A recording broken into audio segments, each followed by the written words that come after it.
ఇటీవల యంగ్ ఏజ్లో కూడా అంటే యుక్త వయస్కు వాళ్ళలో కూడా గుత్తుల్లో వాపులు వస్తూ ఉన్నాయి. ఇవి ప్రధానంగా ఏంటి అంటే సడన్ ఆన్సెట్ ఉంటుంది. మనకి ఏ రకమైనటువంటి లక్షణాలు కనిపించవు.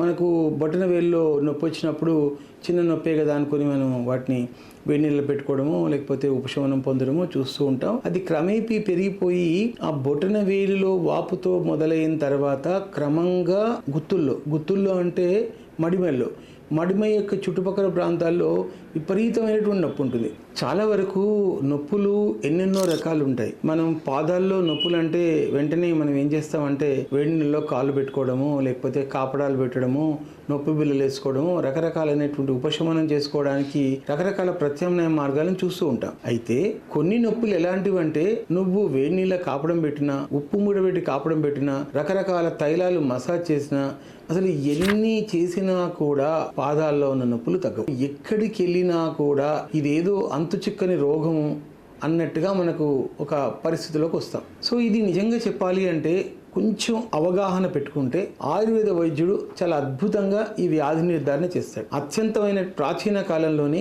ఈ వ్యాధి గురించి చెప్పడం జరిగింది. దీన్ని రక్తంలో వచ్చేటటువంటి వాతం అన్నారు. దీన్ని వాత రక్తం అని కూడా అంటారు. ఇది రక్తము ద్వారా వచ్చేటటువంటి ఒకానొక వాత లక్షణం అని చెప్పారు. ఏమీ లేదండి, యూరిక్ యాసిడ్ బాగా పెరగడం వల్ల వచ్చేటటువంటి గౌట్ ఆర్థరైటిస్ అంటారు. అయితే రక్తంలో ఉన్న యూరిక్ యాసిడ్ అనేటటువంటిది కీళ్ళ యొక్క ప్రాంతాలలో డిపాజిట్స్ అవ్వడం వల్ల ఈ నొప్పులు వస్తాయి. అంటే యూరిక్ యాసిడ్స్ అనేటటువంటి క్రిస్టల్స్ లాగా మారి మనకి ఏవైనా కానీ ఇసుక రేణువులు రకరకాల షేపులో గుండ్రంగా ఉండే షేపులు కాకుండా విభిన్న షేపులలో ఉన్నప్పుడు కాళ్ళకు ఎలాగైతే కుచ్చుకుంటాయో బాగా అలాగనే ఇవి కూడా ఆ మడిమ ప్రాంతంలో ఉండడం వల్ల విపరీతంగా నొప్పిని కలగజేస్తాయి. ఆ వాస్తవానికి నాకున్న అనుభవంలో నేను ఇట్లాంటి కేసులను ఎన్నో చూశాను. ఎన్నో కేసులు అత్యంత భయంకరంగా నొప్పులతో బాధపడే వాళ్ళకు కూడా తగ్గించడం జరిగింది. అందులో ప్రధానంగా ఏంటి అంటే ముఖ్యంగా గుర్తుపెట్టుకుంది పుల్లని పదార్థాలు కానీ రెడ్ మీట్ కానీ మాంసాన్ని ఎక్కువ తీసుకోవడం కానీ ఇట్లాంటివన్నీ తగ్గించుకున్నట్లయితే యూరిక్ యాసిడ్ నిల్వలని